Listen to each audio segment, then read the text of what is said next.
Assalamualaikum warahmatullahi wabarakatuh. Halo sobat pemirsa, kembali lagi di channel Lingkup Info. Bagaimana kabar sobat pemirsa semuanya?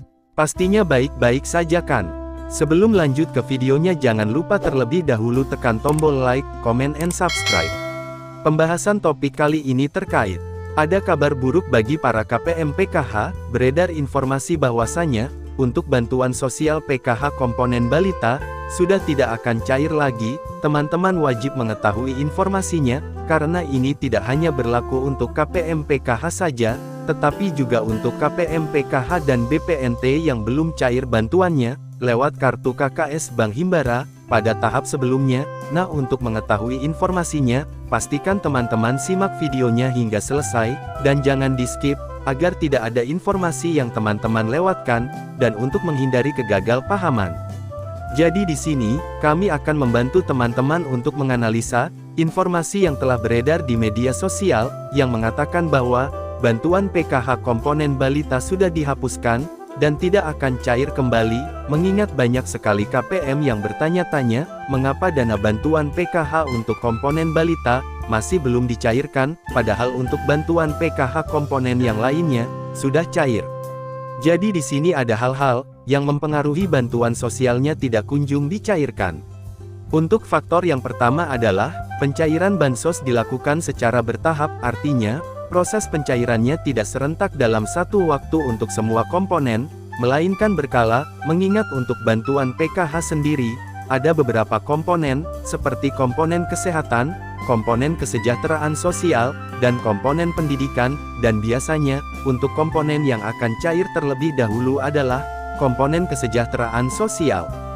Jadi, di sini teman-teman diwajibkan untuk bersabar terlebih dahulu, karena tidak mungkin untuk komponen bantuan sosial akan dihapuskan, karena apabila akan ada penghapusan komponen, maka bisa saja akan diagendakan pada tahun berikutnya. Hal ini dikarenakan anggaran bantuan sosial yang diberikan kepada setiap KPM diberikan dalam jangka waktu 1 tahun.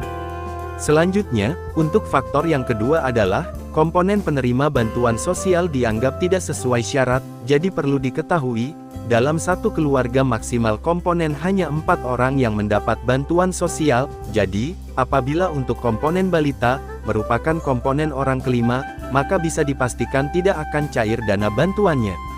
Lalu faktor yang ketiga adalah batasan menerima bantuan PKH komponen balita. Nah, jadi untuk komponen balita memiliki batasan khusus. Contohnya, apabila dalam satu keluarga memiliki 3 orang anak, maka yang mendapatkan bantuan hanya anak pertama dan kedua saja. Jadi, anak yang ketiga tidak lagi masuk ke dalam komponen penerima bantuan sosial. Selanjutnya, apabila anak pertama dan kedua sudah memasuki jenjang pendidikan, maka dari komponen balita akan berpindah menjadi komponen pendidikan. Nah, jadi di sini ada penyesuaian untuk penyaluran bantuan sosial.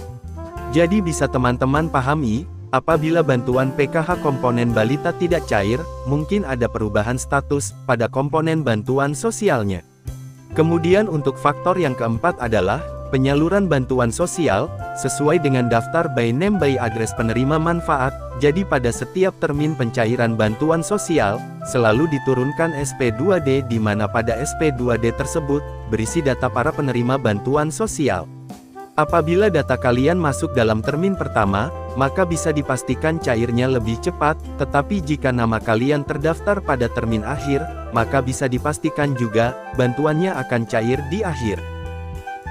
Nah, jadi dari beberapa faktor yang sudah kami sebutkan, bisa teman-teman pahami, apabila bantuan sosial teman-teman masih belum cair, baik untuk komponen balita maupun komponen yang lainnya, kami hanya bisa menghimbau agar kalian bersabar terlebih dahulu, karena memang untuk pencairan bantuan sosial ini dilakukan secara bertahap, tidak serentak dalam satu waktu. Lebih baik teman-teman berkoordinasi kepada pendamping sosial di daerah kalian. Jangan sampai kalian sudah tidak masuk ke dalam daftar penerima bantuan sosial, tetapi masih menunggu-nunggu pencairan dana bantuan sosial. Dan untuk faktor yang kelima adalah kelayakan penerima bantuan sosial. Nah, faktor ini sangat mempengaruhi, karena tidak menutup kemungkinan nama kalian dikeluarkan sebagai penerima bantuan sosial, baik PKH maupun BPNT, pada pertengahan tahun, karena dianggap sudah tidak memenuhi syarat. Nah, untuk mengetahui apakah kalian masih layak untuk menerima bantuan sosial atau tidak, kalian bisa bertanya kepada pendamping sosial, atau bisa mengecek secara mandiri pada laman website cekbansos.kemensos.go.id. Nah, apabila nama kalian sudah tidak tertera di sana sebagai penerima bantuan PKH maupun BPNT, periode aktif ataupun periode sekarang, maka bisa dipastikan kalian tidak akan menerima dana bantuan sosial lagi. Nah teman-teman, itulah informasi terbaru yang dapat kami sampaikan pada video kali ini. Semoga informasi ini bisa bermanfaat bagi kita semua. Terima kasih sudah menyimak videonya sampai habis, dan jika Anda berkenan jangan lupa like, comment and subscribe. Sampai jumpa di video selanjutnya.